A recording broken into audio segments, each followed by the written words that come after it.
Muchas gracias y buenas tardes.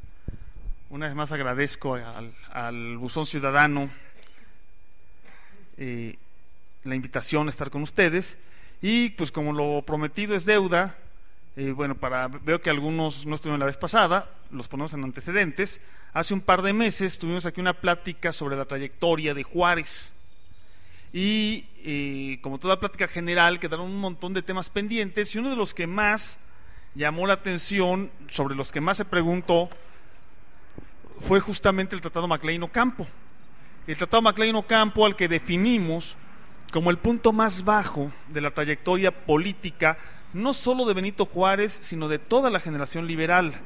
Y hubo numerosas preguntas sobre el tema, y entonces quedamos que, eso ya se iba a convertir en otra conferencia, entonces quedamos de convertirlo en conferencia y hablar en particular del asunto. Ese es el antecedente de por qué un tema que podría parecer demasiado específico se convierte en tema de estas charlas que en general buscan o temas más de actualidad, o cuando vamos a la historia, temas más generales, temas más comprensivos. El asunto es que sí, espero, como se irán dando cuenta, que sea un tema comprensivo. Un breve resumen de lo anterior. Un breve resumen que es más bien una contextualización. No podemos entender a Juárez si no sabemos qué país le toca a Juárez y a la generación de Juárez. Cuando hablo de Juárez, hablo tanto en singular, el hombre Benito Juárez, como en plural, la generación de políticos que acompañan a Juárez, lo que llamamos la generación liberal. Eso es lo que quiero decir cuando digo Juárez, no nada más el personaje. ¿Qué México le toca a la generación liberal? Así empecé la plática pasada con una serie de datos históricos que hay que dar, en los que puedo decir, cuando en 1850 o en 1858, cuando Benito Juárez toma el poder, en México se habían ensayado casi todas las formas de gobierno conocidas entonces en Occidente y habían fracasado todas. México era un país despoblado, tenía 8 millones de habitantes, es decir, menos de 4 habitantes por kilómetro cuadrado. Un país con esperanza de vida de 24 años, con 90% de analfabetismo, sin industria, con la economía en crisis, con tasas elevadísimas, escandalosas de mortalidad infantil y de mortalidad femenina por la primera causa de muerte en las mujeres era el parto y las complicaciones del parto. Sin un país sin salud pública, sin instrucción pública, les decía yo, con más del 90% de analfabetismo, sin Estado, el Estado en permanente bancarrota, el gobierno, porque no había Estado, en permanente bancarrota, y un país que las potencias extranjeras no se tomaban en serio en lo más mínimo, un país que había sido invadido varias veces, que había sido despojado de más de la mitad de su territorio en una de estas invasiones, que países que a veces no lo invadían, como Inglaterra, lo amenazaban de manera económica y podían dictar la economía nacional por la absoluta inopia de la economía, y un país con una clase política hasta 1855, cuando hay un relevo en la clase política, con una clase política que viene desde la guerra de independencia, formada en las filas de un ejército de casta y aliada con una iglesia que controlaba o pretendía controlar la economía, la propiedad de la tierra, la educación y buena parte de la vida nacional. Es el país, en un breve resumen, que le toca a la generación liberal. Y esta generación liberal de inmediato y de manera radical decide cambiar al país, decide, más que cambiar al país, fundarlo. El país realmente no se había constituido, no estaba fundado, había un nombre y un mapa, pero no un sentimiento de nación ni un Estado. Y esta generación liberal decide fundarlo para quitar toda esta cantidad de debilidades inmensas del país y hacer de esto realmente un país. Esta generación liberal llega a la política nacional después de un trauma. El trauma es la derrota en la guerra contra los gringos en 1846-48. Después de la derrota, cuando México pierde la mitad del territorio nacional, cuando el ejército no fue capaz de ganar una sola batalla contra los gringos, cuando la clase política, en medio de una guerra por la supervivencia de la patria, se la pasa con las corruptelas de siempre y peleándose entre sí, después de ese espectáculo terrible, ¿sí?, y de esa catástrofe en la que además termina la guerra y parece ser que lo que queda del país se va a fragmentar. Ahora decimos balcanizar, en aquel tiempo podíamos haber dicho centroamericanizar. Centroamérica originalmente había sido una sola república, ¿sí? Y esa sola república, las Provincias Unidas del Centro de América, se habían atomizado en lo que ahora conocemos como todos los países de América Central. Y eso parecía ser que era lo que iba a pasar con lo que quedaba de México después de haber perdido la guerra. Y entonces, frente a ese desafío, frente al desafío de la desaparición de México como nación, ¿sí? Y después del trauma de la derrota y la pérdida de la mitad del territorio, esta generación empieza a diseñar un modelo político y un modelo de Estado, diríamos hoy un modelo alternativo de nación frente a ese que no funcionaba. Lo van diseñando en varios periódicos y en varias reuniones a lo largo de 5 años, de 1848 a 1853, ¿sí? Y después lo siguen diseñando en el exilio en contra de la última dictadura de Santa Anna. En el exilio en particular, 4 políticos, Melchor Ocampo, José María Mata, Ponciano Arriaga y Benito Juárez, terminan de diseñar el proyecto en compañía de otros políticos que van y vienen del exilio, y finalmente hay una revolución popular que tira a Santa Anna, se discute durante un año duró la discusión de la nueva Constitución. Esta Constitución se promulga el 5 de febrero de 1857 e introduce una serie de dogmas jurídico-políticos en el país. ¿Qué dogmas? Los dogmas que van a regir a partir de entonces la vida pública nacional. México es una república representativa, democrática, popular y federal. Otra vez, república representativa, democrática, popular y federal. Y varios dogmas sobre la organización política del país. Y esa Constitución provoca de inmediato la reacción de quienes sienten afectados sus intereses, es decir, quienes sienten afectados el statu quo, ¿sí? El ejército de línea y la iglesia, que vivían como instituciones dentro del Estado. Ya no voy a entrar en eso fue la plática anterior. Y estas instituciones y estos intereses inician una rebelión inmediata contra la Constitución. Y esta rebelión provoca una guerra civil. Provoca, a partir de enero de 1858, que haya 2 gobiernos en el país, uno en la Ciudad de México, el de los conservadores, otro durante 6 meses errante en varios lugares hasta que finalmente se establece en Veracruz, donde va a permanecer 2 años y medio. 2 gobiernos con 2 legitimidades, 2 fundamentos legítimos distintos, ¿sí? Y 2 ejércitos peleando entre sí. Y es el contexto del Tratado Maclean-Ocampo. El Partido Liberal, que con base en la Constitución y en las leyes de reforma promulgadas en julio de 1859, está tratando de rediseñar el país, de darle sentido a este país con base en esta legislación liberal, con base en estos dogmas, ¿sí? Y que está combatiendo a muerte contra un partido conservador que pretende preservar los privilegios existentes e incluso llevarlos más allá. Un partido conservador que habla claramente en contra de la democracia, que pretende una república oligárquica explícitamente, o de preferencia una monarquía si es posible, y que se apoya en la iglesia y en el ejército. Y en ese contexto de guerra civil, después de 2 años de guerra civil, es cuando aparece este asunto de los tratados Maclean-Ocampo, en plena guerra. Y ahora sí entramos en materia.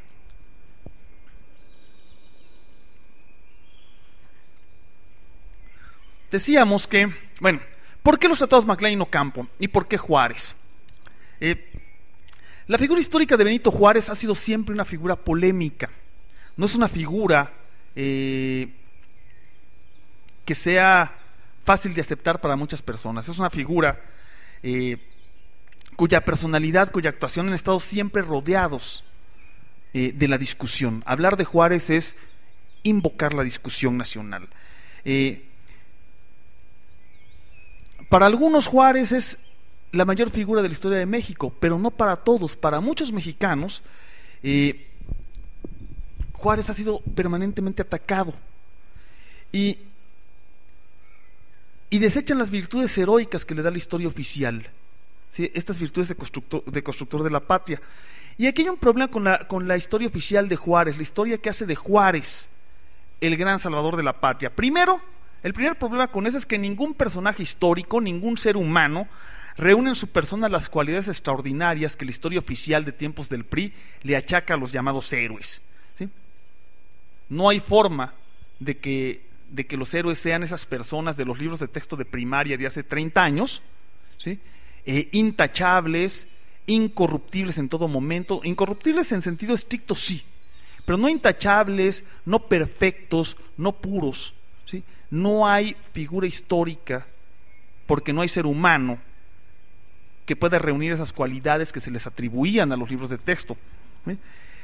Y ninguno tampoco, no hay ninguna figura histórica tampoco que resista la crítica a posteriori, la crítica cómoda hecha después de los hechos. Ya cuando sabemos cómo terminaron las cosas es muy fácil decir, se equivocó, debió de haber hecho esto otro en lugar de haber hecho lo que hizo. ¿Por qué? Porque nosotros tenemos la infinita ventaja de que sabemos cómo acabaron las cosas, ¿sí?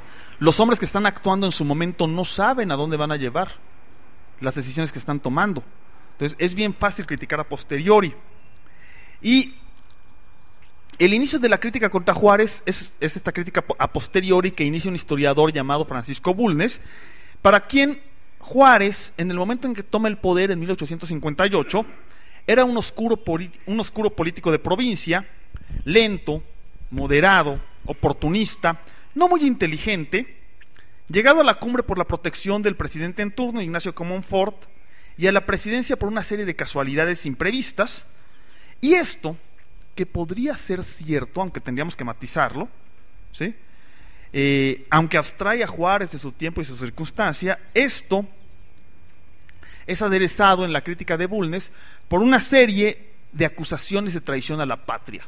La historia crítica antijuarista, que empieza con Bulnes y que todos los demás historiadores de derecha no han aumentado, lo único que hacen es retomar, reproducir, repetir a Bulnes, ¿sí? Lo más grave de todas estas, pues, no importa si es o no, qué tan inteligente es o qué tan inteligente no es, sino estas acusaciones de traición a la patria que nacen aquí. Estas acusaciones de traición a la patria que inician con la historia crítica, si las comparten y las reproducen sin aumentarlas porque no encuentran más argumentos, los historiadores de la derecha, los que odian a Juárez. ¿Por qué odian a Juárez? Era la parte con la que terminamos la conferencia anterior. Odian a Juárez porque Juárez eliminó a la Iglesia como el elemento que rige la vida pública nacional. Al hacer eso, se ganó el odio de todos aquellos que creen que la Iglesia Católica debe no solo ser una institución religiosa, sino una institución política que dirija la vida nacional, que era lo que ocurría.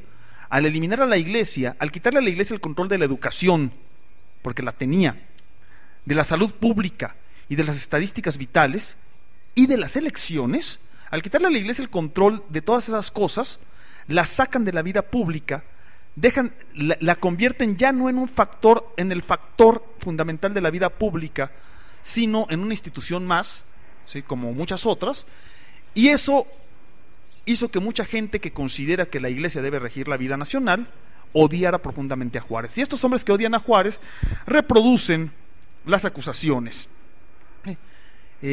Acusaciones sumamente ideologizadas en libros porque ahora circulan mucho, por ejemplo, los de este periodista sumamente misógino, que es Catón, ¿sí? Sus libros, yo he publicado en varios periódicos, lo que es que el tipo no contesta, por supuesto, cómo miente con descaro, no solo es una cuestión ideológica, sino en su caso miente. Bueno, ¿qué dicen estos autores? O quitando la cuestión ideológica, ¿cuáles son, siguiendo todos los libros de estos autores que hemos tenido el disgusto de leer, las acusaciones concretas de traición a la patria? Si olvidémonos del asunto ideológico y veamos concretamente por qué acusan a Juárez de haber traicionado a la patria, ¿sí?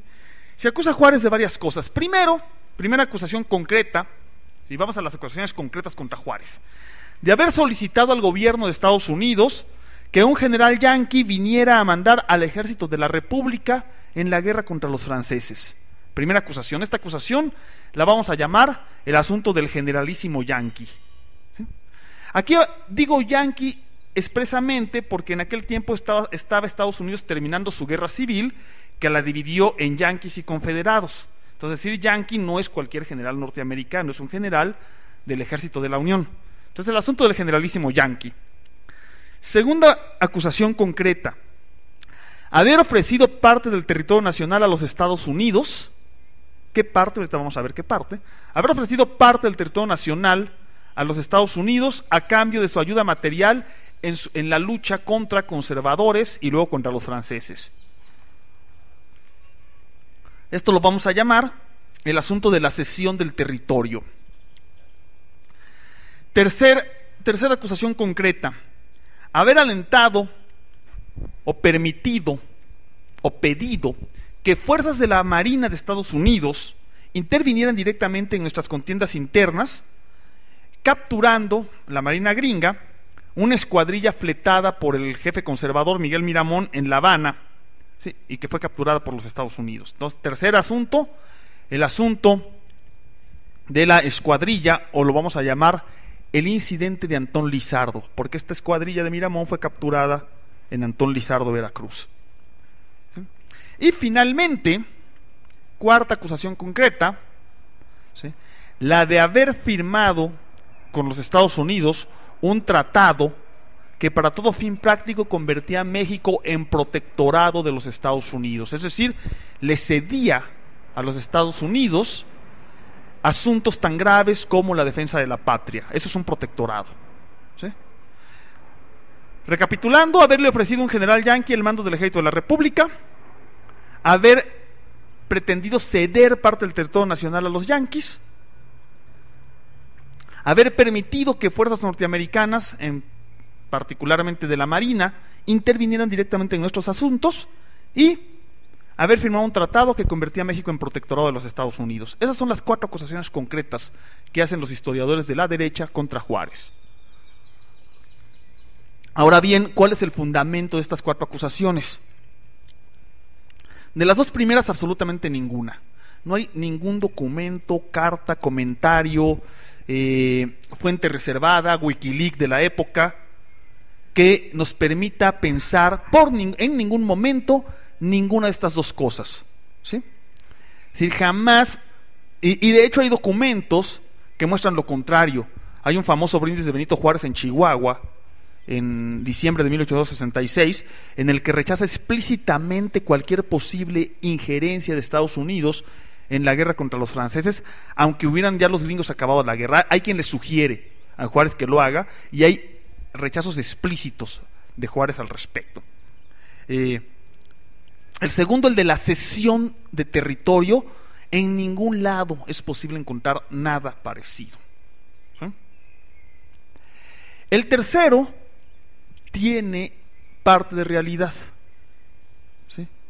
El tercero, el del incidente de Antón Lizardo, se deriva de un asunto de derecho internacional. En el derecho internacional, todo Estado puede denunciar barcos piratas, y al denunciar barcos piratas como Estado soberano, las flotas de otros países pueden intervenir esos barcos denominados piratas, y eso fue lo que ocurrió.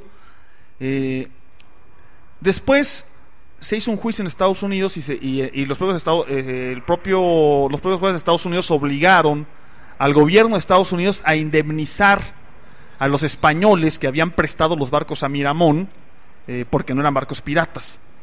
Pero bueno, tiene cierta realidad, porque Juárez denunció como piratas los barcos de Miramón y los norteamericanos los tomaron como piratas, ¿sí? Pero este asunto, el incidente de Antón Lizardo, se deriva del cuarto asunto. O sea, ¿por qué puede Estados Unidos intervenir como piratas unos barcos? Porque reconoce formalmente al gobierno mexicano. ¿Y por qué reconoce formalmente al gobierno mexicano? Porque ha firmado un tratado con él, por el cual considera como el único gobierno legal de México al de Juárez, al de Veracruz, y por lo tanto gobierno rebelde al de la Ciudad de México, y piratas a sus fuerzas marítimas, ¿sí? De tal modo que la única acusación o el fundamento de todas las acusaciones las falsas y las no tan falsas, está en la cuarta acusación concreta, el Tratado Maclean-Ocampo. Por eso es tan importante. Vamos pues al Tratado de Maclean-Ocampo, pero vamos a dar una vuelta antes de llegar a ver qué dice exactamente el Tratado Maclean-Ocampo. ¿Nos va a volar?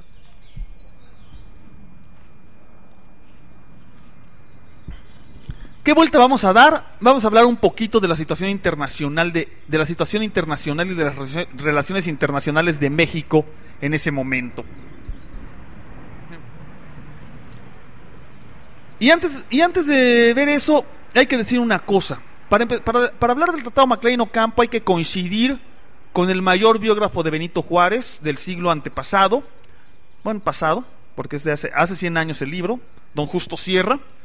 Y don Justo Sierra, el gran biógrafo de Juárez, a la hora de tocar el tema empieza diciendo lo siguiente, leo a Justo Sierra: el tratado o pseudotratado Maclean-Ocampo no es defendible. Todos cuantos lo han refutado bien. Casi siempre han tenido razón y formidable contra él. ¿Sí? ¿Sí? Partamos del hecho de que el tratado no es defendible. No hay forma de defenderlo. ¿Sí? Ahora bien, ya, no discutamos, no es defendible. Preguntémonos entonces, como se pregunta Justo Sierra, ¿por qué hombres de un valor civil y de un patriotismo probado, del que dan pruebas consistentemente a lo largo de su vida pública, como Benito Juárez, Melchor Ocampo, Lerdo de Tejada, José María Mata, etcétera, es decir, todo el grupo del gobierno de Veracruz, pero contentémonos con Juárez y Ocampo? ¿Por qué hombres de un valor civil y de un patriotismo probados como Juárez y Ocampo firmaron un documento como ese? ¿Por qué nadie de los caudillos ni de los ideólogos del Partido Liberal protestó porque se hubiera firmado? Porque hubiera podido decir, fue un error de Juárez y de Ocampo. Y entonces Santos Degollado, Jesús González Ortega, los hombres que tienen el mando militar del Partido Liberal, los radicales dentro del Partido Liberal que a cada rato hacen oposición contra Juárez, oposición interna pero que siempre están peleando junto a él, como Francisco Zarco o como Ignacio Ramírez, ¿por qué nadie protestó contra el tratado? Es decir, entonces, ¿por qué el grupo liberal en pleno, un grupo de valor civil probado, firma un documento como ese? Y eso es lo que hay que intentar comprender si tratamos de hablar de la historia comprensiva. ¿Por qué firman ese tratado? Y la comprensión inicia con esto que les decía, un breve análisis de las relaciones del país en ese momento. ¿Sí? ¿Cómo estaba el país y cuáles eran las relaciones del país con el extranjero? Primero, el año de 1859, el tratado se firma en diciembre de 59. El año de 1859 es casi mortal para la República. La guerra, pero en la segunda mitad del año, la guerra civil que ensangrentaba el país está cada vez decantándose más hacia el Partido Liberal. La proclamación de las leyes de reforma en julio de ese año le da una enorme base de apoyo al Partido Liberal y se la va restando cada vez más al Partido Conservador, de tal modo que hacia fines de año el Partido Conservador está cada vez más desesperado y siente que está a punto de perder la guerra. Y en esas condiciones, a punto de perder la guerra, el ministro del gobierno conservador en Francia y en España, don Juan Nepomuceno Almonte, firma con el gobierno español un tratado llamado Tratado Mon-Almonte, que entre muchas otras cosas implica una amenaza inmediata para el gobierno liberal. ¿Por qué? Porque hace una alianza militar entre España y el Partido Conservador, alianza que se traduce de inmediato en algo que los conservadores requerían con urgencia para intentar tomar Veracruz, justamente tener barcos, esta famosa flotilla de la que hablé hace rato, que es no comprada en La Habana, sino prácticamente regalada. Prácticamente la Corona de España le regala 4 barcos a Miramón para que Miramón pueda poner sitio marítimo a Veracruz, ¿sí? Y entre muchas otras cosas, el Tratado Mon-Almonte implica esta amenaza directa e inmediata al gobierno liberal. Y de esa manera España asoma de manera efectiva su faceta era la España más conservadora más clerical posible la que está asomando esta faceta, ¿sí? Y para complementar esto, los diplomáticos conservadores tratan de granjearse, de traer para sí mismos no solo la alianza de España, sino la mucho más peligrosa, porque España en ese momento es una potencia de muy tercer orden, la mucho más peligrosa del emperador de los franceses y de la reina de Inglaterra, es decir, de Europa, de las potencias europeas. Y al mismo tiempo que está entrando una amenaza directa de España y potencial de Francia, ¿sí? Aparece una amenaza latente bastante grave, porque quien la pronuncia es más fuerte militarmente que la corona española y porque su amenaza es más inmediata que la del emperador de los franceses, ¿sí? Y vamos a esa amenaza. En noviembre de 1859, el presidente de los Estados Unidos, James Buchanan, se dirige al Congreso de su país diciendo, le estoy diciendo, ¿qué le dice Buchanan al Congreso? Diciendo que las reclamaciones de ciudadanos norteamericanos contra el gobierno de México son justas y que además están creciendo a causa de la anarquía que reina en México. Decía también Buchanan a su Congreso que la política de Estados Unidos rechaza tajantemente cualquier intervención europea en América. Es decir, dice Buchanan, se ha firmado un tratado, el Tratado Mon-Almonte, que viola la doctrina Monroe, ¿sí? Europa va a aparecer en los asuntos de América y eso no lo podemos permitir. Y por esas razones, dice, tanto para evitar una intervención europea en los asuntos de América, como para dar satisfacción a las múltiples reclamaciones de Estados Unidos contra México, de ciudadanos de Estados Unidos contra México, Buchanan pide al Congreso, cito de la traducción, que dicte una ley autorizando al presidente, bajo las condiciones que parezcan más convenientes, para que emplee una fuerza militar suficiente para invadir a México, con el propósito de obtener indemnización por lo pasado y seguridad para lo futuro. ¿Sí? Está pidiendo el permiso para una tercera guerra contra México. Y esto es lo que dice explícitamente. ¿Qué hay debajo de esta petición explícita? Lo que hay es una ruptura en el equilibrio interno de la política norteamericana, ¿sí?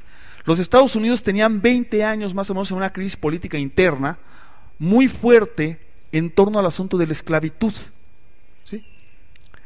De hecho, Texas tarda 10 años después de su pseudo-independencia en poderse unir como Estado de la Unión, porque si se unía Texas a la Unión, se rompía el equilibrio en el Senado en favor de los esclavistas. Y solo se lo permiten cuando Estados Unidos adquiere Oregón por compra a la Gran Bretaña a cambio del reconocimiento de la frontera en el río San Lorenzo de Canadá.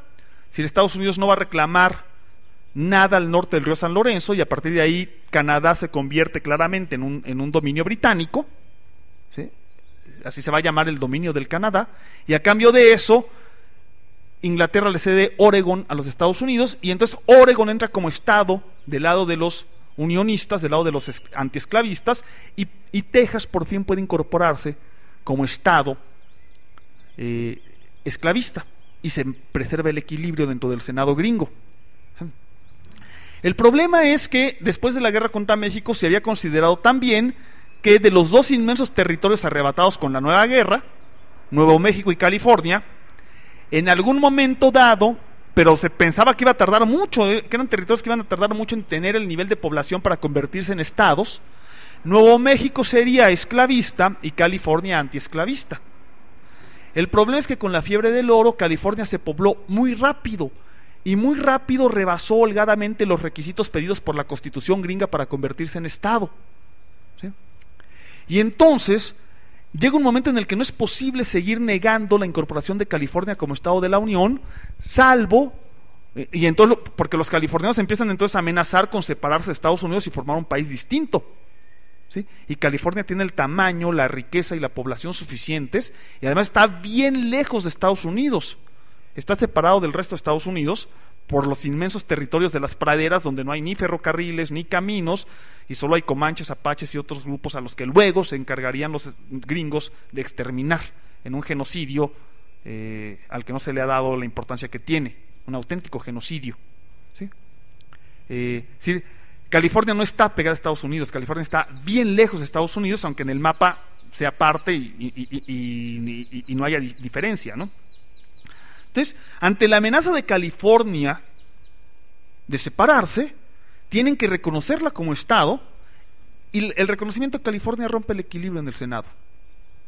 Y lo que está proponiendo Buchanan es incorporar esta guerra, permita ocupar Chihuahua, Sonora, Sinaloa y la península de Baja California para reforzar Nuevo México y hacer de todo ese inmenso territorio el Estado de Nuevo México, y poder mantener el equilibrio y evitar así la guerra civil latente en Estados Unidos desde 20 años atrás. Es decir, quieren seguir difiriendo la resolución de su gran problema interno de la esclavitud a costa de México. Y ese es lo que está planeando Buchanan, que es un presidente esclavista del Partido Demócrata. Los demócratas eran los esclavistas y los republicanos los antiesclavistas, aunque ustedes no lo crean, ¿sí? Buchanan, que es demócrata y esclavista y sureño, está planeando eso. Ese es lo que hay debajo, ¿sí? Todo esto está muy claro.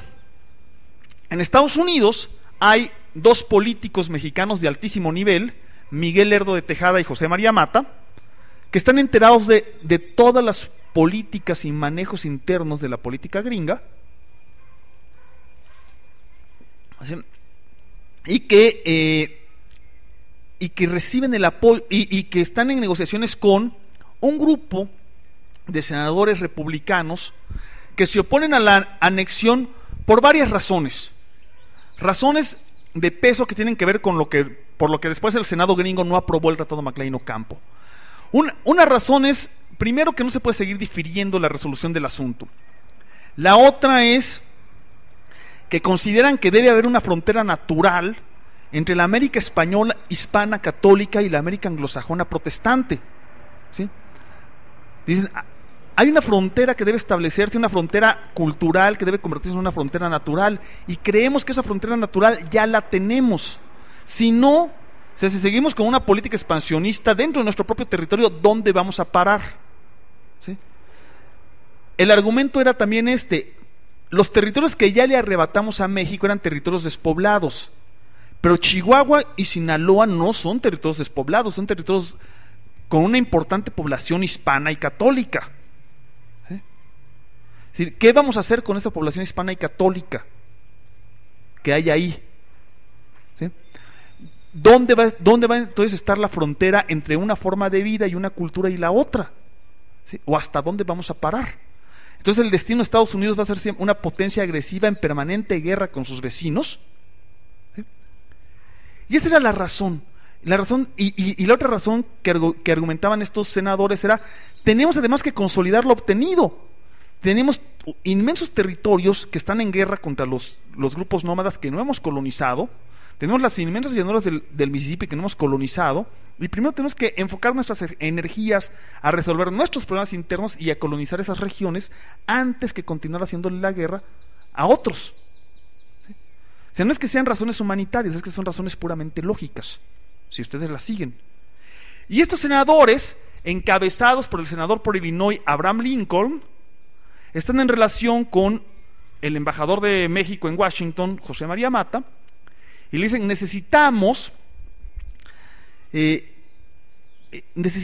que ustedes nos ayuden desde México a impedir que Buchanan les declare la guerra. ¿Sí? Nosotros vamos a ofrecer todas estas argumentos en el Senado, pero no tenemos mayoría, estamos equilibrados y necesitamos que ustedes nos ayuden. Y ese es todos estos documentos, por cierto, han sido desclasificados recientemente y se han publicado recientemente en los archivos nacionales de Washington, toda la correspondencia entre José María Mata y estos senadores. Entonces estos senadores pues piden a México, dicen, una muestra de buena voluntad para que nosotros podamos argumentar aquí en contra de la guerra que quiere el presidente Buchanan. ¿Sí? De este modo, como pueden ver ustedes, en este contexto de guerra civil, ante la amenaza directa de España, llega encima esta potentísima amenaza real, que es poner una pistola en la cabeza del país, de los Estados Unidos. En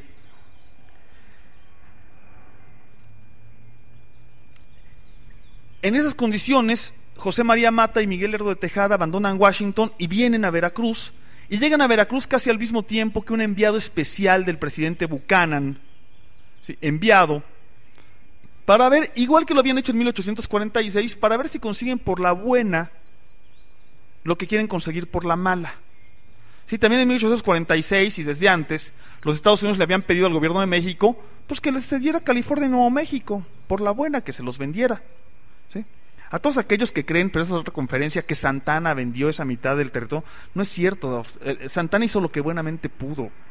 ¿Sí? Santana y sus hombres hicieron lo que buenamente pudieron en una situación desastrosa, pero esa sería otra conferencia. No vendieron nada, se perdió una guerra terrible. ¿Sí? Los gringos lo querían comprar desde antes y finalmente lo adquirieron después de una terrible guerra, no como ellos querían. Igual ahora, envían este personaje, ¿sí? Robert McLean, enviado personal de Buchanan, para ver si consiguen por la buena, porque una guerra siempre es cara, lo que quieren. Y llega Buchanan con una serie de demandas, al mismo tiempo que Mata y Miguel Lerdo con la información de lo que está pasando en la política gringa. ¿Sí? Se reúne el gobierno y decide que tiene que encontrar un acuerdo con Buchanan, que no acordar con el gobierno gringo es un suicidio nacional. Esa es la decisión que toman, y esa es la decisión que va a guiar al mejor hombre del Partido Liberal, al más inteligente de todos, Melchor Ocampo, secretario de Relaciones Exteriores, ¿sí? En la dificilísima negociación de este tratado, McLean Ocampo, de este documento brutal, ¿sí? Que se va a negociar al detalle y que es lo que nos trae ahora y que es lo que vamos a leer muy rápidamente. Ese es el contexto del Tratado McLean Ocampo. ¿Qué dice el dichoso tratado firmado en diciembre de 1859? El tratado consiste de 11 artículos más 2 convencionales. El artículo primero concede a los ciudadanos y bienes de los Estados Unidos derecho de tránsito a perpetuidad por el Istmo de Tehuantepec. Artículo primero, derecho de tránsito a perpetuidad. Muy rápidamente, el Istmo de Tehuantepec. Les digo que California no está en Estados Unidos. Para ir a California es mucho más fácil darle la vuelta a todo el continente americano en barco, es decir, bajar por el Cabo de Hornos y volver a subir. Eso es mucho más fácil, más barato y menos peligroso que tratar de cruzar América del Norte a caballo o en carreta o a pie. ¿Sí? Así de lejos está. El continente americano divide el mundo occidental en dos. Y se está buscando desesperadamente un paso interoceánico que ahorre para el comercio mundial esta inmensa vuelta que implica ir al Cabo de Hornos, porque además el Cabo de Hornos cobra más o menos la cuarta parte de los barcos que intentan cruzarlo naufragan. ¿Sí? Entonces está buscando desesperadamente un posible paso interoceánico y se ha pensado en 3. El Istmo de Nicaragua, que rápidamente es desechado porque se dan cuenta que hay varios volcanes en actividad permanente. ¿Sí? El Istmo de Panamá, que es muy estrecho, pero enormemente insalubre y montañoso. Y el Istmo de Tehuantepec, que es menos estrecho que el de Panamá, pero no es montañoso y es menos insalubre que el de Panamá. Entonces queda Tehuantepec y Panamá para el comercio mundial. En un momento, en este mismo año, se inaugura el Canal de Suez. Y el Canal de Suez se hace con capital franco-británico, después de que una serie de conflictos entre Francia y Gran Bretaña y de que el gobierno turco cede la soberanía del Canal de Suez. Finalmente lo hacen cuando están seguros Francia e Inglaterra que van a controlar el paso fundamental para el comercio mundial. Entonces, las grandes potencias, Gran Bretaña, Francia y ahora Estados Unidos, quieren el control de estos pasos. Antes de empezar a construir algún canal o algún ferrocarril o algo, quieren obtener el control de esos dos lugares estratégicos, Tehuantepec y Suez. No es solo Estados Unidos quien ambiciona el istmo de Tehuantepec, son las otras potencias. Ese es también para poner en contexto de lo que significa Tehuantepec entonces. Regreso. Artículo 1 cede a los ciudadanos y bienes de los Estados Unidos derecho de tránsito a perpetuidad por el istmo de Tehuantepec. El artículo 2 no tiene importancia. El artículo 3, por el artículo 3 el gobierno mexicano se compromete a no imponer impuestos a las mercancías estadounidenses que transitaran por el istmo de Tehuantepec, salvo las dedicadas a consumirse en México. ¿Sí? Es decir, que todas las mercancías gringas que pasaban por ahí no iban a pagar impuestos, punto. El artículo 4 no importa. El 5 es el más feo de todos. El 5 dice que fuerzas de los Estados Unidos, leo, con el consentimiento o a petición del gobierno de México, podrían ayudar a la defensa de los puertos y las rutas de dicho istmo. Los puertos son Salina Cruz en el sur y Coatzacoalcos en el norte. Fuerzas de los Estados Unidos, con el consentimiento o a petición del gobierno de México, podrían ayudar a la defensa de los puertos y rutas de dicho istmo. Sin embargo, en caso excepcional de peligro imprevisto o inminente para la vida o las propiedades de los ciudadanos de Estados Unidos, quedan autorizadas las fuerzas de dicha república para obrar en protección de aquellos sin previo consentimiento. ¿Sí? Ese es el artículo grave. ¿Sí? Sin embargo, en caso excepcional de peligro imprevisto o inminente para la vida o las propiedades de ciudadanos de los Estados Unidos, quedan autorizadas las fuerzas de dicha república para obrar en protección de aquellos sin previo consentimiento. ¿Por qué es grave? Porque ¿quién va a decidir el caso de peligro inminente para las propiedades de los Estados Unidos? Estados Unidos. ¿Sí? Eso es darle permiso a Estados Unidos de intervenir en el istmo de Tehuantepec, no en México, solamente en el istmo. Pero bueno, es suficientemente grave cuando quisiera, ¿no? El artículo 6 concede libre tránsito de tropas y pertrechos de guerra de los Estados Unidos por el istmo de Tehuantepec y entre el puerto de Guaymas y el rancho de Nogales en Sonora, previo aviso a las autoridades mexicanas. El 7 cede a perpetuidad derecho de vía entre Mazatlán y Matamoros. Y finalmente, el artículo 10 estipula que a manera de compensación por los impuestos que México no va a cobrar por lo anteriormente establecido, recibiría 4 millones de pesos, la mitad de los cuales se pagan de inmediato y la otra mitad al canje de sus ratificaciones por los respectivos senados, o congresos, mejor dicho, porque en México no hay senado entonces. Ese es el célebre tratado. ¿Sí? Eso es lo que dice eso es lo que firma el gobierno mexicano. Varias cosas antes de pasarles el micrófono a ustedes. Primero, nunca tuvo vigencia. No tuvo vigencia porque no fue ratificado por los congresos. Cuando en México, terminada la guerra, se elige el Congreso, el segundo Congreso, la segunda legislatura, el líder del Congreso, Francisco Zarco, diría: es una pena que el Senado gringo haya rechazado ese tratado, porque así no podemos hacerlo nosotros. Ya lo rechazaron ellos, ya no podemos rechazarlo nosotros. Es decir, el Congreso mexicano no iba a ratificarlo. Y fue una de las poquísimas cosas que dijeron los liberales al respecto. No hablaron nunca, o casi nunca, de este tratado. ¿Por qué no lo ratificó el Congreso gringo? ¿Sí? Una serie de astucias. ¿Sí? Hay una serie de astucias fundamentales de Ocampo. ¿Sí? Primero, la primera demanda de los Estados Unidos que viene en las instrucciones de McLean, que ya las conocemos, es la cesión del territorio. ¿Se acuerdan la primera acusación? Que les digo que no hay ningún documento sobre esa acusación. O sea, McLean traía las instrucciones de pedirle a México la cesión de los territorios de Sonora, Sinaloa y Baja California, y Ocampo inicia las negociaciones diciendo que sobre eso no hay nada que negociar, que si eso es lo que quieren, pues ni modo, se van a la guerra. Así que no se va a ceder un palmo de terreno nacional. Entonces, primera razón por la que el Senado gringo va a rechazarlo, sobre todo la parte esclavista del Senado. Segunda y más importante, y aquí está la astucia de Ocampo, ¿sí? Las instrucciones de McLean pedían la cesión de la soberanía del Istmo de Tehuantepec, es decir, un modelo como el tratado que décadas después se llegó con Panamá. Estados Unidos llegó con Panamá, y como el que estaba funcionando ya con Turquía en torno al canal de Suez. Es decir, que el territorio del canal o del ferrocarril transísmico estuviera bajo soberanía norteamericana.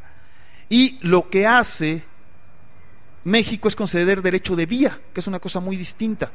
O sea, el canal, todas las zonas del Istmo de Tehuantepec iban a estar permanentemente bajo la soberanía mexicana, pero además México iba a tener todo el derecho que quisiera a imponer impuestos, a regular el tráfico de cualquier otra potencia que quisiera utilizar cualquier cosa que se construyera, un canal, un ferrocarril, lo que fuera, en el Istmo de Tehuantepec, ¿sí? Y eso era lo que no querían los gringos. Los gringos querían querían el dominio soberano sobre la franja del Istmo, ¿sí? Y esa es la razón fundamental por la que se rechaza el tratado. Dice, no queremos eso. O sea, no vamos a construir un canal, hacer la inmensa inversión de un canal para que esté bajo la soberanía mexicana, ¿sí? Y no solo eso, sino porque sabían que entonces Gran Bretaña o Francia, las dos potencias militares de la época, y sobre todo la potencia naval británica, podían entonces beneficiarse e intervenir o impedir que Estados Unidos se adueñara totalmente de ese paso, ¿sí?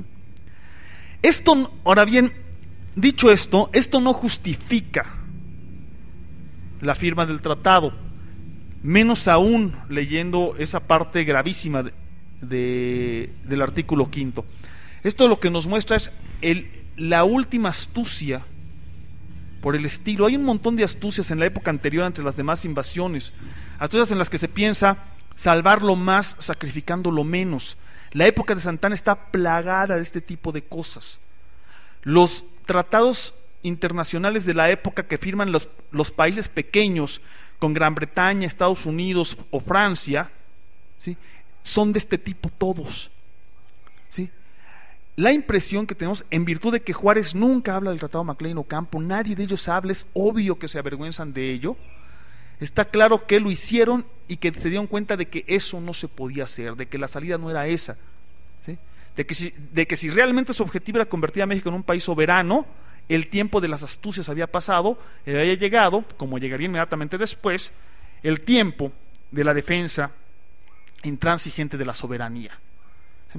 Es pues, sin duda, el momento más bajo del Partido Liberal de ese Partido Liberal, de la vida pública de Juárez, pero también es un evento del que aprenden lo que ya no puede hacerse, lo que se ha hecho hasta ese momento, que mantiene a México como lo era, como país de tercera, y ya no puede hacerse si realmente se quiere que México sea un país soberano y respetado. Gracias.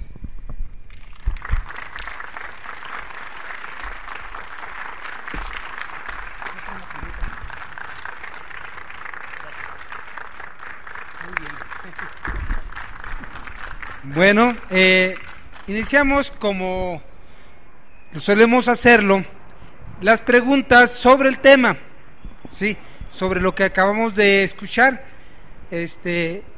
También les pedimos de favor que sean, si es opinión, que no sea muy extensa, que no sea más de 24 horas. Sí, bueno, que no sea más de 3 minutos, porque si no, luego no dejan participar a los demás, uno se come el tiempo de todos, y que sea lo más breve, ¿sí? Mientras se forman y mientras van pensando en la pregunta, porque hace que ustedes son muy sofisticados para hacer preguntas, les vamos a pedir su cooperación voluntaria para hacer carteles y todo eso. Y también aprovecho para decirles que al terminar no se me vayan ahí, porque vamos a hacer una junta sobre el círculo de reflexión, sobre este círculo de reflexión Buzón Ciudadano. Vamos a hacer una junta al final para que no se nos vayan a ir a los que estén interesados, ¿verdad? Y bueno, ¿quién me hace el favor de pasarles la máxima de ¿Quién me hace el favor de pasar la alcancía? A ver, un monaguillo o monaguilla. Bravo, un aplauso para la compañera. Bueno, iniciamos pues con las preguntas. Buenos días, compañeros. Profesor, yo creo que se puede justificar. Por eso quiero precisar que me dé una opinión acerca de algo que leí cuando yo tenía más o menos su edad. En algún lugar leí que uno de los que firmaron el Tratado de Guadalupe Hidalgo dijo que, en algún lugar apuntó que aceptó firmar el Tratado de Guadalupe Hidalgo porque expresó, llegó un momento en que en el lugar donde, el poblado donde llegaban las tropas americanas, dejaron de ser combatidas porque llegaban con comida. Y la situación de México en el 47 pues era desesperada. Dijo, ya estaban viendo, ya no estaban mal viendo a los yanquis porque llegaban con comida y había cierta tranquilidad. Si esto fue en el 47, pues unos años después yo creo que esa situación económica de México no había cambiado mucho. Pero bueno, eso es quisiera que me diera una opinión. Ahora, una pregunta concreta. Nos dice usted que la población era en estos años aproximadamente de 8 millones. ¿Nos puede dar una idea de la población que tenía México antes de la llegada de los españoles? Y otra pregunta, ¿desde qué año empezaron los conservadores a buscar en Europa un gobernante extranjero o la forma de entregar el país a los extranjeros? Muchas gracias.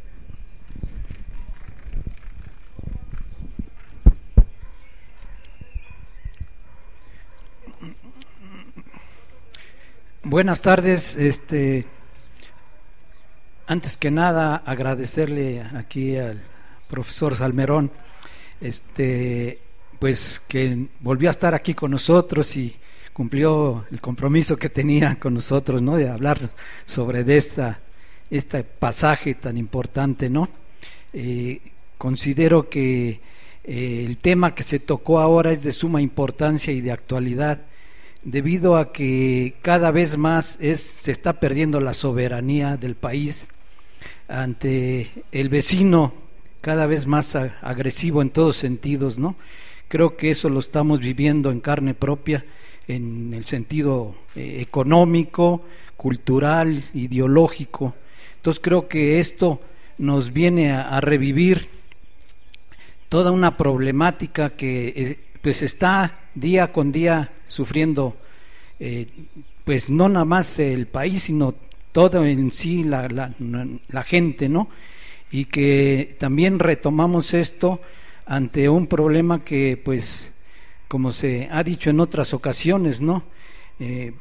Serán más positivas o menos positivas las relaciones con Estados Unidos, pero siempre será el vecino que tengamos que tener, pues, la mayor fortaleza para contrarrestar los efectos expansionistas, ¿no? Entonces yo en ese sentido quisiera agradecerle, ¿no? Y sobre todo el hecho de que menciona que como país nacimos, usted lo mencionó, no sé si lo tomé bien, como tercera categoría de país, ¿no? Y creo que en ese sentido pues es todo el camino que necesitamos superar, ¿no?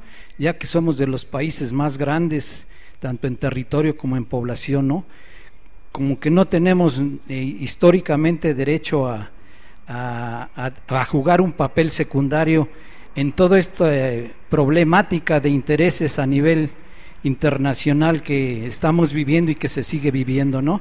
Muchas. Habla usted de astucias. Para mí que hubo una astucia por ahí de don Melchor Ocampo, porque tengo entendido que los protocolos de los tratados no existen, o por lo menos nunca los han encontrado.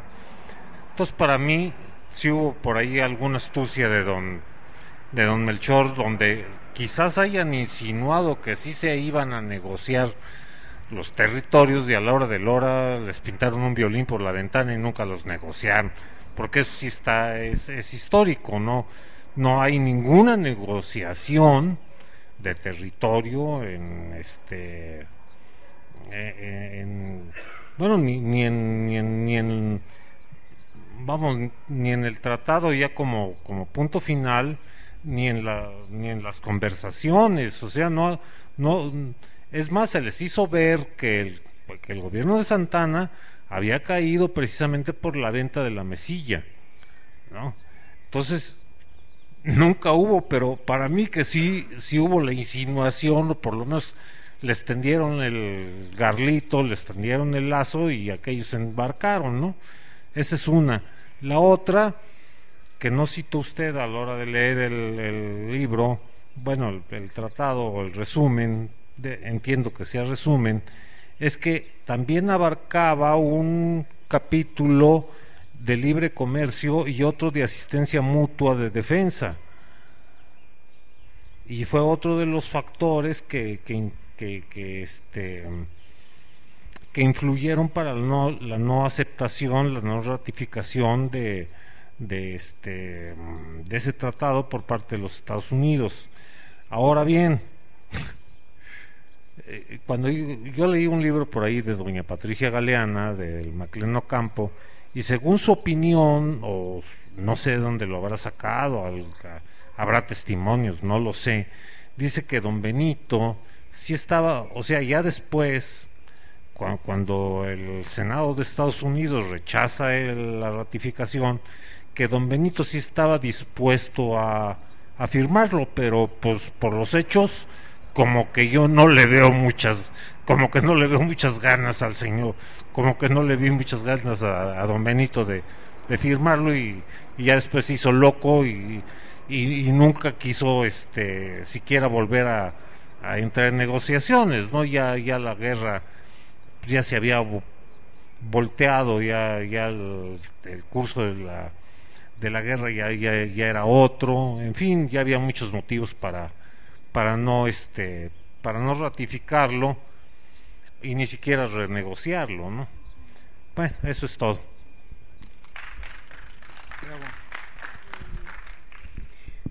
Pues muchas gracias por su participación y la iluminación de muchas cosas que ignoramos y que nos conflictúan. Tengo varias preguntas, por ejemplo, para ponernos al día. Yo tengo confusión. Los yanquis, según esto, eran anti-esclavistas y eran los que ahora se llaman demócratas, ¿o son los republicanos? El partido. Pero tanto los federales como los yanquis tienen aspiraciones capitalistas, ¿sí? Y por eso no son diferentes, el que quede en el gobierno es igual. Bueno, entonces, ¿y estos dan lugar a los neoliberales de hoy? Esa es una pregunta. ¿Y por qué, según entendemos, los liberales estamos en contra del neoliberalismo? Y en nuestra historia, los que nos han permitido ser nación son liberales. Yo tengo esa confusión y me gustaría que lo aclarara en qué términos se está usando para no confundirnos. Luego tengo otra pregunta.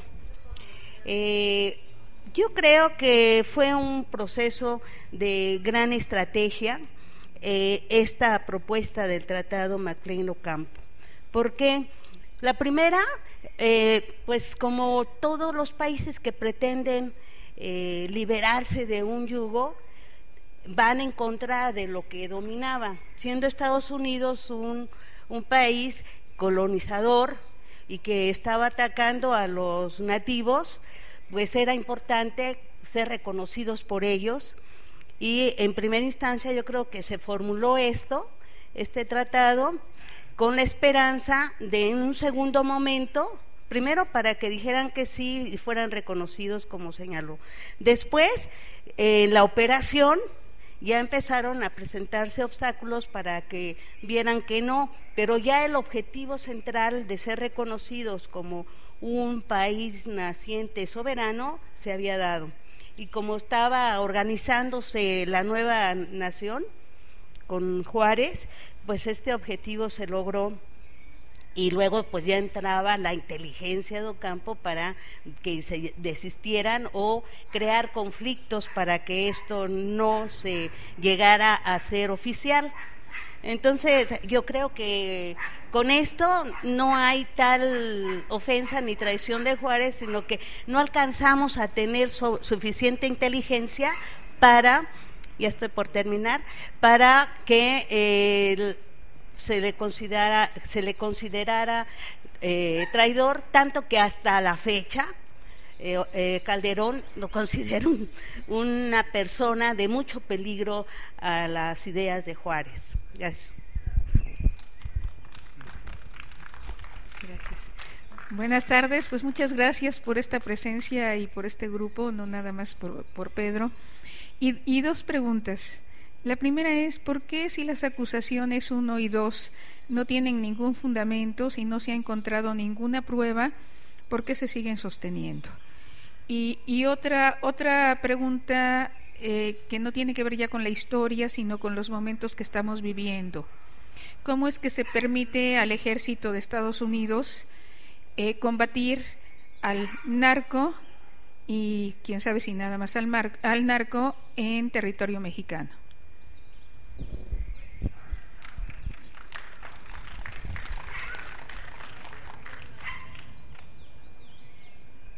Bien, independientemente del Tratado de McLean-Ocampo o de la doctrina Monroe, yo quisiera saber si existen argumentos bien sustentados en que señalen de alguna posible influencia de los Estados Unidos que haya ejercido sobre Juárez.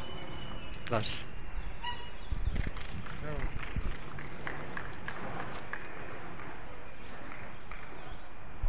Doctor, muchas gracias. A mí me gustaría que todo esto de que se habló se pusiera en el contexto actual de lo que estamos sufriendo, porque parece lo mismo, desgraciadamente. Por ejemplo, tenemos la cortina de la tortilla y esta guerra, que dicen que no es guerra, pero es guerra, es un genocidio, como que es una limpieza social, y que los Estados Unidos extiendan lo que antes querían, porque pues nos dan las armas, ponemos los muertos, aprueban la droga, y esto va en relación a la soberanía.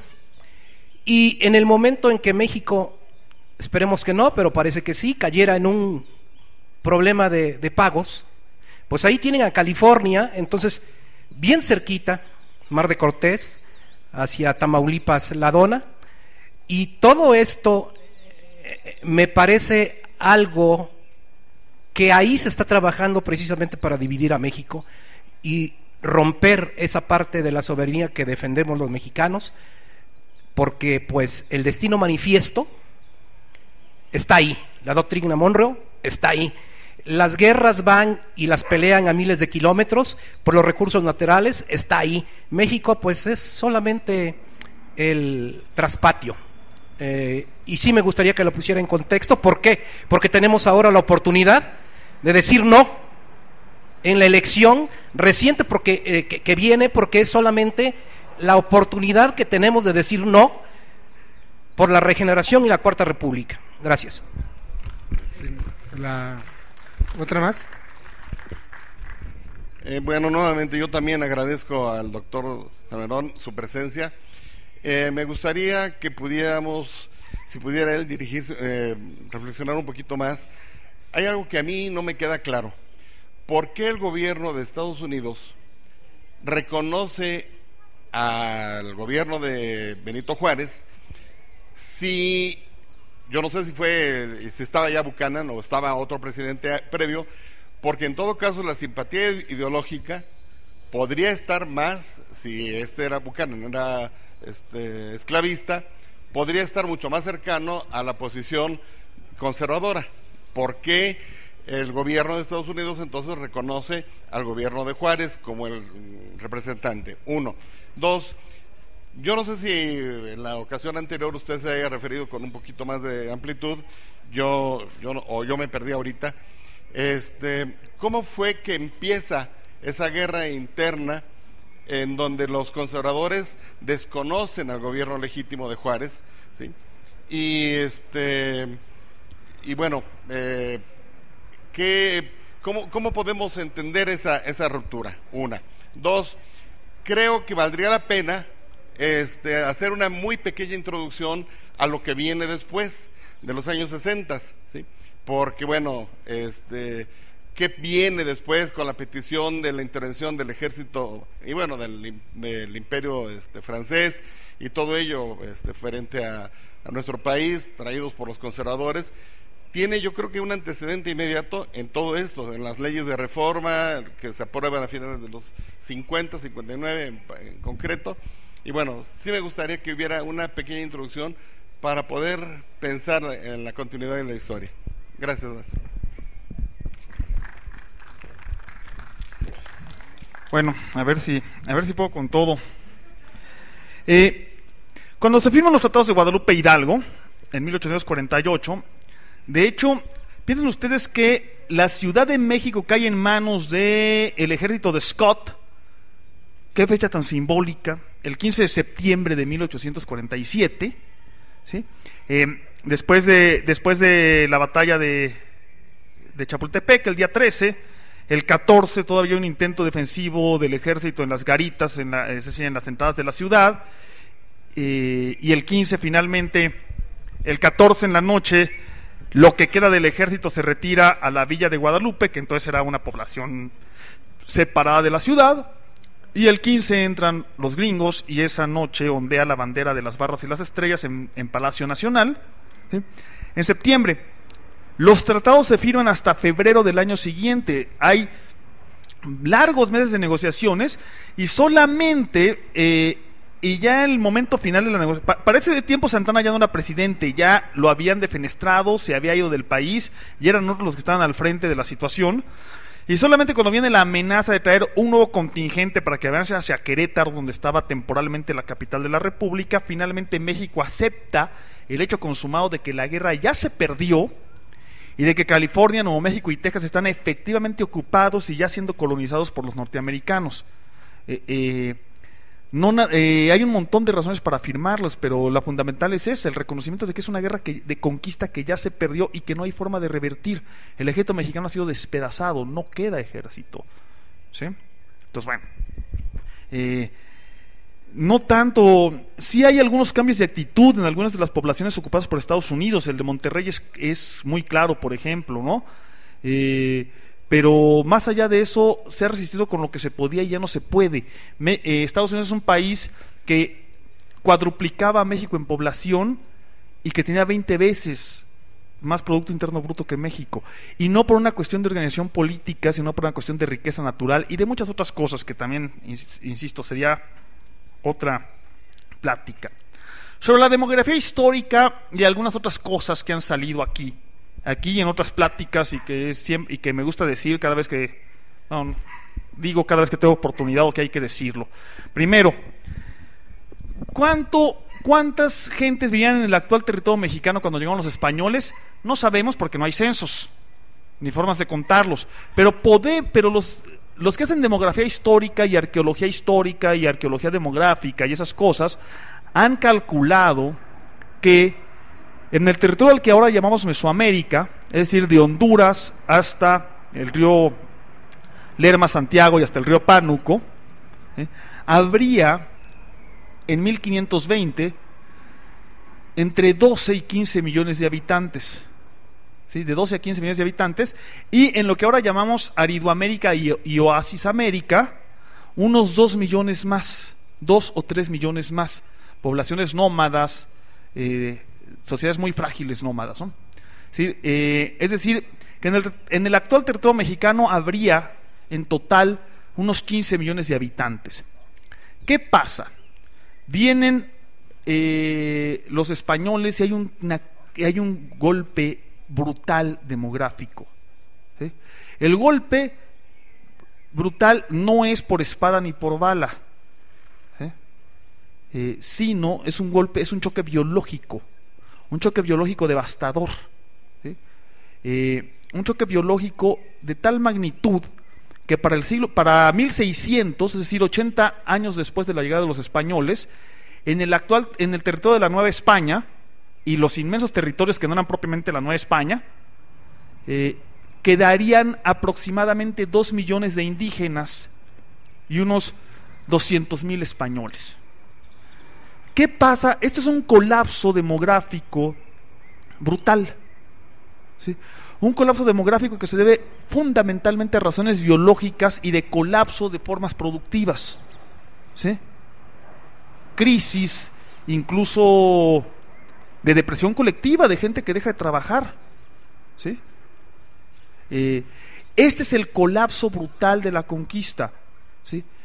Y no tiene que ver, insisto, o sea, no es una cuestión que hayan hecho los españoles a propósito.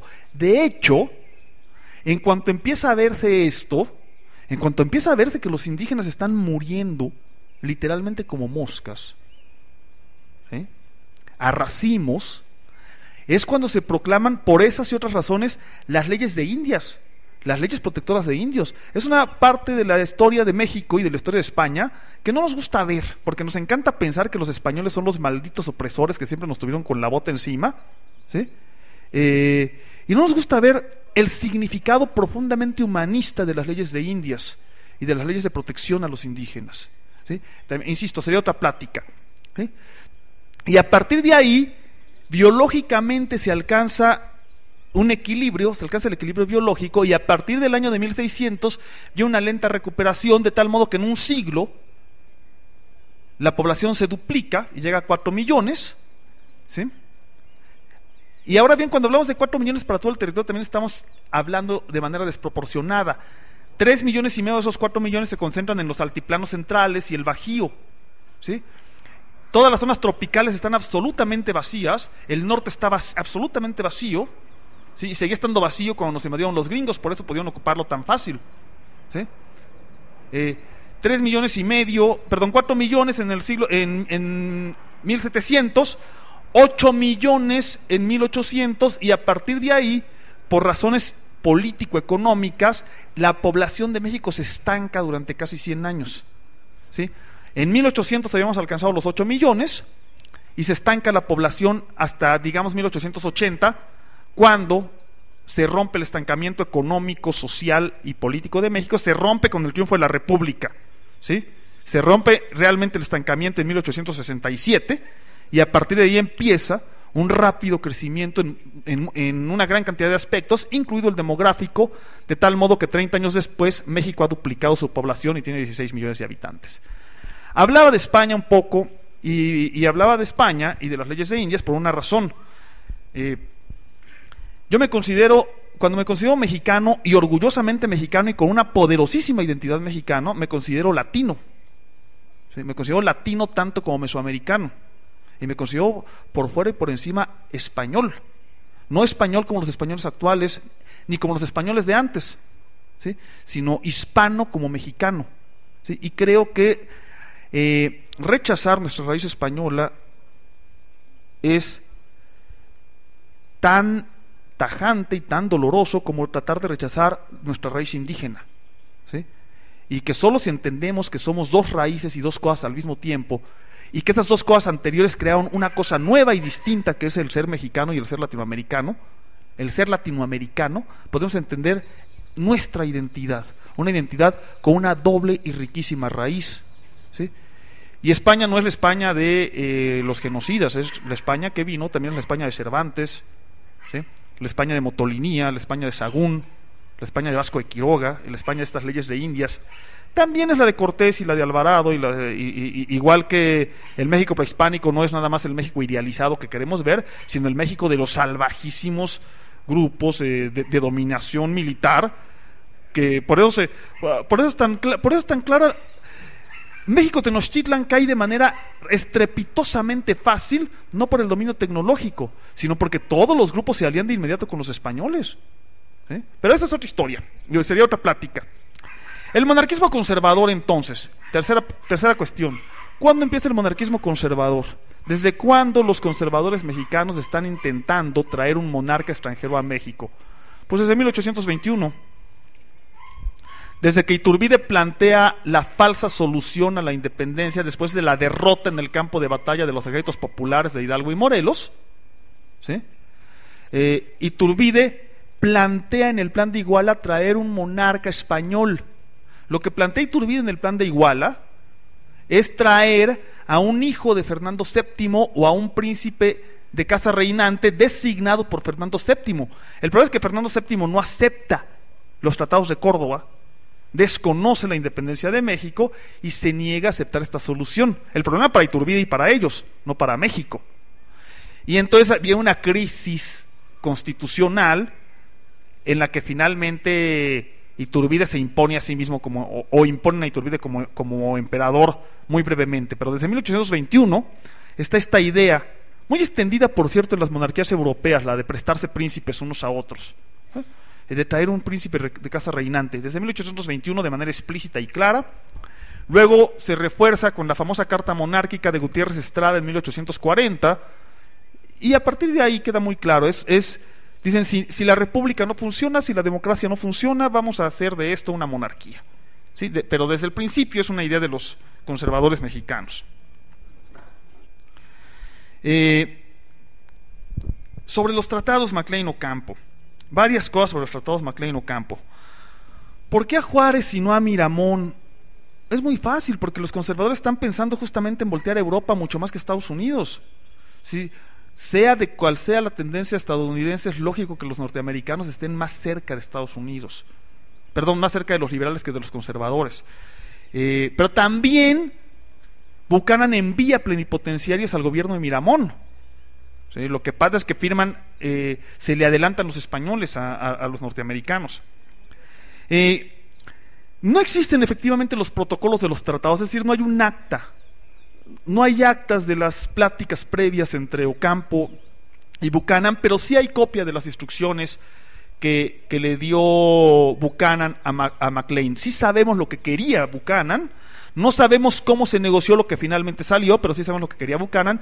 Entonces podemos inducir naturalmente que se negoció, dónde ganaron los mexicanos la discusión y dónde la perdieron. ¿Sí? Donde se dieron, como en toda negociación, se cede, se jala. Y en efecto yo coincido con la observación que se hizo.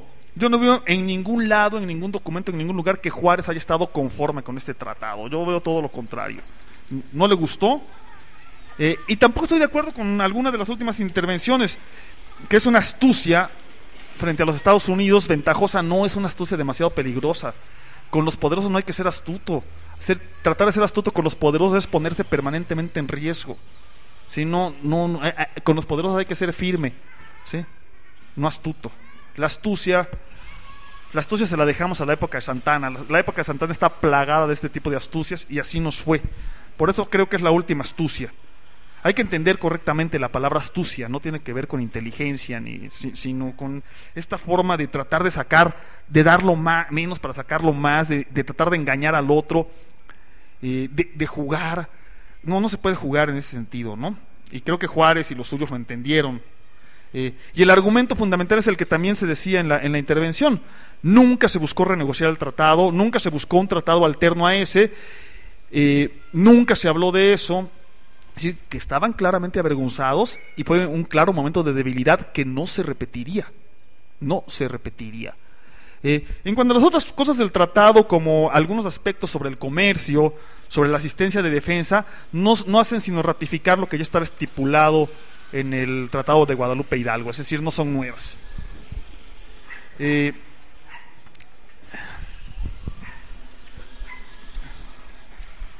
Vamos a unas 3 cosas más que me parecen importantes.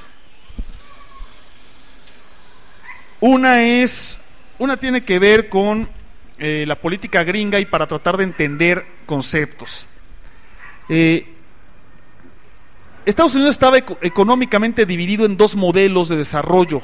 Un modelo industrial en el norte, en torno a las grandes ciudades industriales del norte, ¿sí? Y un modelo de finca agrícola en el sur basado en el trabajo esclavo. Este modelo de finca era un modelo mucho más rural, que además la mayor parte del algodón que se producía ahí ni siquiera se manufacturaba en Estados Unidos, sino en Inglaterra, ¿sí? Era un modelo en el cual el sur de Estados Unidos era como un país productor de materias primas para la gran industria británica, para la industria agrícola británica. Es decir, era un modelo capitalista que beneficiaba a Inglaterra más que a Estados Unidos, y además que impedía la liberación de la mano de obra para la propia industria norteamericana. En ambos casos se habla del capitalismo, en ambos casos son modelos despiadados, pero son modelos de desarrollo bien distintos. Uno que mantiene atado económicamente Estados Unidos a la industria europea, otro que busca el desarrollo de la propia industria norteamericana, ¿sí? Uno que permite la vida de lujo, de gran lujo de los finqueros del sur, la vida de ustedes, todos ustedes habrán visto lo que el viento se llevó alguna vez, bueno, que permite la vida aristocrática de eso, de la aristocracia sureña, y otro que permite el desarrollo de la burguesía textualmente o literalmente hablando. Es una división que además ha convivido durante décadas, pero no puede seguir conviviendo. Seguir manteniendo la mano de obra esclava en el sur implica cerrar las puertas del desarrollo del norte, y viceversa, ¿sí? Entonces, finalmente entran en una guerra muy inmediatamente después de esto. No pasa un año y medio después de la firma del Tratado McLean-Ocampo cuando Estados Unidos ya está en guerra, ¿sí? En la guerra en la que Estados Unidos ha perdido más gente de todas las guerras en las que ha estado. Ni siquiera en la guerra de Vietnam perdió tantos jóvenes Estados Unidos como en esta guerra, ¿sí? Tuvo 3 veces más muertos Estados Unidos en su guerra civil que en la guerra de Vietnam, y 6 veces más muertos en su guerra civil que en la Segunda Guerra Mundial. Es una guerra devastadora entre ellos mismos, ¿sí? Pero una guerra que resuelve su propia historia. En ese sentido, los términos políticos tienen que ver con la coyuntura política de esa época. Yanquis norteños, sureños esclavistas, ¿sí? Republicanos a los que han armado la política en torno al antiesclavista, y demócratas los que la han armado en torno al esclavismo, pero etiquetas que van a cambiar muy rápido cuando se acabe el esclavismo en Estados Unidos y republicanos y demócratas se reorienten en otros sentidos. Es decir, demócratas y republicanos, para entender esclavistas y antiesclavistas, solo tiene lógica en el contexto de la guerra civil y del periodo anterior a la guerra civil. Después se van a hacer de otra manera y van a significar cosas distintas en todo momento. Por ejemplo, cuando la Revolución Mexicana, frente a México y contra México, demócrata significaba los intereses de los banqueros y republicano significaba los intereses de los petroleros. Y así, en cada momento tenemos que entender cosas distintas por demócrata y por republicano. Sin embargo, lo que sí es cierto es que en el siglo XX, la política exterior de los demócratas es bastante menos agresiva que la de los republicanos. La política exterior de los demócratas hacia América Latina, aunque no se nos olvide que fue un demócrata el que decretó el bloqueo contra Cuba, y fue un demócrata el que lanzó la invasión contra Cuba en Playa Girón, el demócrata más demócrata de todos, ¿no? Mr. Kennedy. Sí, o sea, no se nos olvide, ¿sí? Como diría Nicolás Guillén, con una cara demócrata, con otra republicano, pero la clase política gringa es la misma, aunque sea aparentemente menos agresiva la demócrata que la republicana. En cada momento significan cosas distintas. Esclavista y antiesclavista solo tiene que ver con la época de la guerra civil y previa a la guerra civil. Y en ese sentido todos son capitalistas, claramente capitalistas. ¿Qué es liberal y qué es neoliberal? No lo discutamos. Liberal es el liberal histórico, de Ricardo Flores Magón para atrás, ¿sí? No lo discutamos, ¿sí? No nos hagamos bolas, no nos dejemos convencer por ellos de que es lo mismo, de que es, como dicen sus ideólogos como Villalpando y como Catón, que los verdaderos herederos de Juárez son los panistas. No es cierto, que no nos mientan. No les compremos la idea. Dejemos de llamarles neoliberales a los panistas, busquemos otro adjetivo, pero si queremos llamémosles neoliberales, entendiendo muy claro que son cosas distintas, ¿no?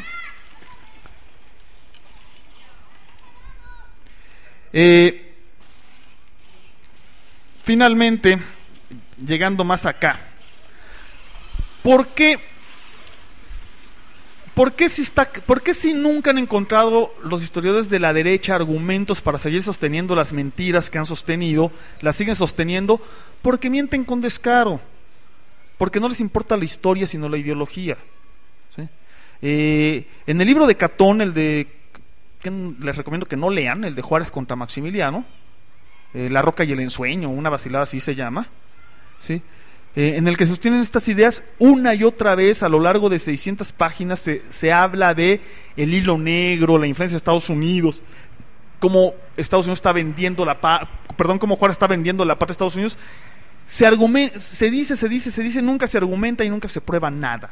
Es simple repetición sin argumentación y sin prueba, ¿sí? Quizá porque a veces a los de la derecha les es muy caro un tal Hermann Göring, que decía que una mentira repetida 1000 veces se convierte en verdad. No les interesa la verdad histórica, por eso lo siguen repitiendo, punto. No hay otra razón, no hay ninguna otra lógica para que la sigan repitiendo. Y en ese sentido, un poco la influencia de Estados Unidos, antes de venir a hoy, la influencia de los Estados Unidos sobre Juárez, también es importante decirlo. ¿Cuál es realmente la relación de Juárez y del Partido Liberal en México con los Estados Unidos? Se dice, por ejemplo, en la escuela donde yo doy clases, en la escuela de Derecho, en la escuela de Ciencia Política y en las escuelas de Derecho, se les enseña a los alumnos de Derecho, por eso nuestros abogados son tan malos en términos generales, iba a decir otra palabra pero mejor me la ahorré, y nuestros abogados constitucionalistas son tan malos porque les enseñan que la Constitución mexicana de 1824 es una copia de la gringa, y que a partir de ahí el constitucionalismo mexicano es una copia del constitucionalismo gringo. Es una patraña. ¿Por qué dicen eso? Porque hay una serie de dogmas que aparecen en la Constitución de 1824 que hasta entonces solo están escritos en la Constitución de Estados Unidos. Si la organización republicana, la democracia indirecta y la organización federal están únicamente en la Constitución gringa. Pero la Constitución gringa es una copia del liberalismo de Occidente. ¿Sí? Todas esas ideas nacen durante la Ilustración, con Montesquieu, con Rousseau, con Diderot, con Voltaire. Y si ustedes leen la Constitución mexicana de 1824, la primera, y si leen la Constitución de 1857, verán que su fuente fundamental de derecho es la Constitución de Cádiz. La Constitución, otra vez vamos a España. La Constitución de Cádiz de 1812 es la verdadera fuente de derecho, la fuente del derecho, la forma de organizar el país, el concepto de soberanía, que es el concepto del que se desprende toda la organización del Estado, nacen de la Constitución de Cádiz, que a su vez se despega de toda la discusión latina del liberalismo, es decir, de la Ilustración francesa. Esa es la verdadera fuente del derecho mexicano y del constitucionalismo liberal mexicano. De Estados Unidos solo se toma la organización federal. Y eso porque no hay ninguna constitución liberal europea federal. Hay una confederada, la alemana, y algunas federales, unitarias o confederadas. ¿Cuál es la diferencia de confederación? Confederación, que en una confederación cada estado tiene la libertad incluso de elegir su forma de gobierno. De tal modo que en la Confederación Alemana había monarquías, había principados, había obispados y había repúblicas, y cada una de ellas mantenía su forma interna de gobierno y luego se confederaban por encima, ¿sí? En cambio, en una federación, cada estado constitutivo de la federación debe tener la misma forma de gobierno que la federación, la demócrata y republicana. Esa es la diferencia entre federación y confederación. La única federación existente en ese momento es la norteamericana. Es decir, no es cierto que el liberalismo mexicano sea una copia del liberalismo gringo. Los que dicen eso es porque nunca han leído la Ilustración francesa ni las constituciones liberales europeas, ¿sí? Esa es nuestra fuente de derecho, esa es nuestra fuente de discusión. Pensar en eso es pensar que todas estas ideas de la división de poderes no nacen con Voltaire, sino con Madison.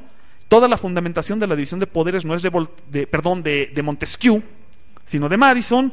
Toda la discusión sobre el soberanismo popular no es de Rousseau, sino del federalista gringo, y etcétera, ¿no? Pero esas son discusiones de constitucionalismo. Entonces, ¿cuál es la influencia de Estados Unidos sobre Juárez y sobre el liberalismo mexicano mucho menor de lo que nos han dicho. Existe, por supuesto, es una figura exitosa de organización política, ¿sí? Por lo tanto hay que ver qué les está funcionando, como diría Alexis de Tocqueville, pero mucho menos importante de lo que nos han dicho. Y finalmente, dos preguntas que nos traen a lo de hoy. Abiertamente el ejército de Estados Unidos no está en México. Abierta legalmente no hay fuerzas de Estados Unidos actuando en territorio mexicano, ¿sí? Las hay ilegal y clandestinamente, ¿sí? Y las hay a nivel de agentes, no de fuerzas desplegadas. Y eso tiene que ver con una cosa clave, que es una diferencia clave, que es que México, queramos que no es un país soberano, aunque no lo quieran, o aunque a veces pareciera que no lo quieren nuestros actuales gobernantes. En la época de Juárez se conquistó de manera definitiva algo, y es esa soberanía, ¿sí? Aunque quisieran, ¿sí?, nuestros gobernantes que entraban fuerzas de Estados Unidos a México, no pueden. Y no pueden no solo porque la ley se los impide, sino porque el país se los impide, ¿sí? No hay fuerzas de Estados Unidos actuando abiertamente en México, no las hay, ¿sí? No las hay.